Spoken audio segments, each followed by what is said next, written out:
রাষ্ট্রীয় প্রচার মাধ্যমে উর্দু ভাষাকে প্রচার করা, উর্দুর অনুষ্ঠান করা, এটার প্রয়োজনীয়তা আছে বলে আমি মনে করি। আপনি উর্দু যদি মনে করেন যে পাকিস্তানে আমি যাব বেড়াতে, আমার উর্দু ভাষাটি জানার দরকার আছে, না আপনি সচেষ্টায় নিজে থেকে আপনি শিখে নিয়ে চলে যান। ওরা আবার মাথা ছাড়া দিয়ে উঠছে, ওদেরকে দমন করতে হইবে। এই স্বাধীনতা স্বাধীনতা স্বাধীনতা শব্দের অর্থ কোনরকম বলতে পারেন যে একটি অভ্যুত্থান হয়েছে, সেটা আমি বলতে পারবো। যে একটি স্বাধীনতা বলতে আমি এই স্বাধীনতাকে আমি স্বাধীনতা বলতে পারি না। হোয়াট ইজ স্বাধীনতা? স্বাধীনতার সংজ্ঞা কি? আমার কাছে এই স্বাধীনতা শব্দটি আমার কাছে আপত্তিজনক। হ্যাঁ, নিউ জেনারেশনরা একটি অভ্যুত্থান ঘটিয়েছে একটি সরকারের অনিয়মের বিরুদ্ধে, একটি সরকারের সঙ্গে থাকা কিছু মানুষ যারা দুর্নীতি করেছে তাদের বিরুদ্ধে মানুষের নানান রকম অভিযোগ ছিল, ক্ষোভ ছিল, কিন্তু ভেতরে ভেতরে স্বাধীনতা বিরোধী আমরা এখন যেটা দেখতে পাচ্ছি এবং বুঝতে পারছি, স্বাধীনতা বিরোধী চক্রের একটি এইখানে হচ্ছে চক্রান্ত ছিল। সেই চক্রান্তটাকে তারা সফলতার জন্য এই সমস্ত ছেলেপেলে, কোমলমতি ছেলে মেয়েকে দিয়ে ব্যবহার করা হয়েছিল আমার বিশ্বাস এবং আমার দেখা। আমার এই দুই চোখকে কেউ ফাঁকি দিতে পারবে না।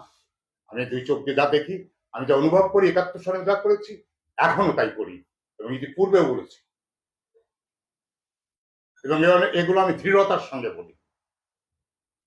বাংলার মাটিতে এর জন্য সারা বিশ্বের মধ্যে একমাত্র জাতি বাঙালি জাতি যারা মাতৃভাষার জন্য জীবন দিয়ে গেছে, রফিক জব্বার বরকত ছালাম। এবং সেটা যখন মোহাম্মদ আলী জিন্নাহ সাহেব ঘোষণা দিয়েছিলেন রাষ্ট্রীয় ভাষা হবে বাংলা ভাষা, তার বিরুদ্ধে প্রতিবাদ করেই তো সেই আন্দোলন শুরু। ২১শে ফেব্রুয়ারি আমরা যা এখন পর্যন্ত পালন করি জাতীয় শহীদ দিবস হিসাবে, মাতৃভাষা আন্তর্জাতিক মাতৃভাষা দিবস হিসাবে, সেই দিবসটির অমর্যাদা করার জন্য এবং পাকিস্তানি মনোভাবাপন্ন যে মানুষগুলো আছে যারা এখনো বাংলাদেশের স্বাধীনতাকে বিশ্বাস করে না বা বাংলাদেশের স্বাধীনতাকে মেনে নেয় না মানসিকভাবে, তারাই চাচ্ছে উর্দু ভাষার আবার প্রচলন করতে। আমরা বাঙালি জাতি উর্দুর চর্চা করি, আমরা বাঙালি জাতি বাংলার চর্চা করি, ঠিক মতো করতে পারি কিনা জানি না, উচ্চারণ ঠিক মতো করতে পারি না, শব্দও ঠিক মতো ব্যবহার করতে পারি না, আমরা বাংলাও ঠিক মতো পারি না, উর্দুও ঠিক মতো পারি না, আরবিও ঠিক মতো পারি না, ইংরেজিও ঠিক মতো পারি না। এই ভাষার নানান রকম চেষ্টা করতে করতেই আজকে ৫৪ বছর পার হয়ে যাচ্ছে।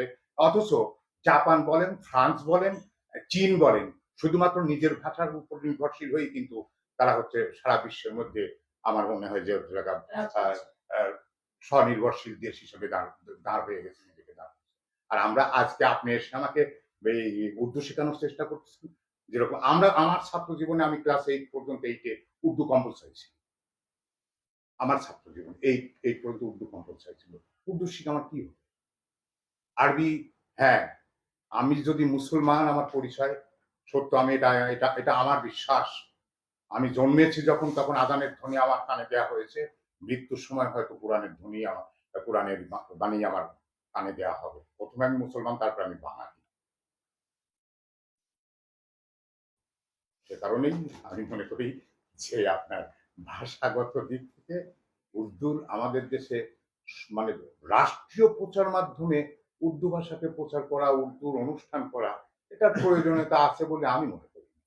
আপনি উর্দু যদি মনে করেন যে পাকিস্তানে আমি যাব বেড়াতে, আমার উর্দু ভাষাটি জানার দরকার আছে, না আপনি সচেষ্টায় নিজে থেকে আপনি শিখে নিয়ে চলে যান। যেমন ইরাকে যাচ্ছে আমার দেশের মানুষ, ইরানে যাচ্ছে, সৌদিতে যাচ্ছে, সে ছোট ছোট বই কিনে শব্দগুলো শিখে শিখে চলে যাচ্ছে।